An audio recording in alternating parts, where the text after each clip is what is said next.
छत्तीसगढ़ के सरकारी स्कूलों में राजभाषा और मातृभाषा को छोड़ उड़िया भाषा में बच्चों को शिक्षा दी जा रही है। पिछले 12 सालों से ये खेल सरकारी स्कूलों में चल रहा है। आखिर क्यों जरूरत पड़ी इस पढ़ाई की और किसने अनुमति दी? छत्तीसगढ़ शिक्षा विभाग क्या इनसे अनजान है? दरअसल हम बात कर रहे हैं सारंगढ़ विलायगढ़ जिले के लगभग 143 सरकारी स्कूल की, जो सवालों की घेरे में है। उड़ीसा बॉर्डर से लगे इन स्कूलों में हैरान करने वाला मामला सामने आया है।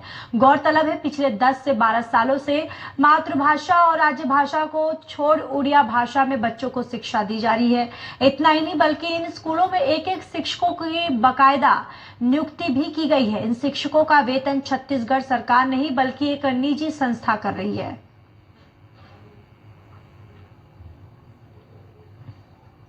मैं 5वीं में पढ़ता हूँ। यहाँ उड़िया भी पढ़ाते हैं? हाँ, मैं जब से यहाँ पे पढ़ता हूँ पढ़ाया जाता है। क्या पढ़ाया जाता है? उड़िया। कौन पढ़ाती हैं? मिथिली साहू। और बाकी विषय पढ़ते हो कि खाली उड़िया पढ़ते हो? बाकी विषय पढ़ता हूँ, गणित, पर्यावरण, अंग्रेजी, हिंदी, सब विषय पढ़ते हो? जी। उड़ीसा सरकार की तरफ से हम लोगों को उत्कल सम्मेलन से कुछ पारिश्रमिक मिलता है। कब से यहाँ टीचिंग कर रहे हैं बच्चों को, पढ़ा रहे हैं? मैं 2008 से पढ़ाती हूँ उड़िया। कितने बच्चे पढ़ते हैं यहाँ?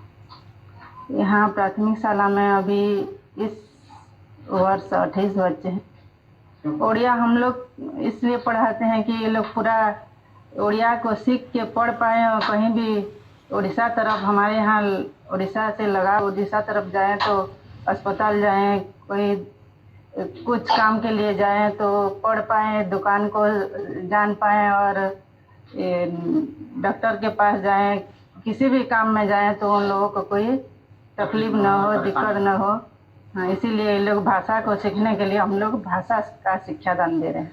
इसकी मुझे कोई प्रकार से जानकारी नहीं है, न ही किसी के द्वारा मुझे सूचना दी गई है। और यदि इस प्रकार से पढ़ाया जाता होगा तो उसकी जांच की जाएगी और अनाधिकृत रूप से पढ़ाई करवाने वाले के ऊपर और करने वाले के ऊपर कार्रवाई की जाएगी। सर, आपके रेगुलर जो टीचर है, साथ के टीचर, उनके साथ में बैठ के पढ़ाया जा रहा है, एक साथ है दोनों, और ऐसे में टीचरों को इस तरह से अवगत नहीं कराया? इस प्रकार से नहीं कराया जाना गलत है और यदि ऐसा है तो संबंधित शिक्षक के ऊपर भी कार्रवाई की जाएगी, इसकी जांच की जाएगी।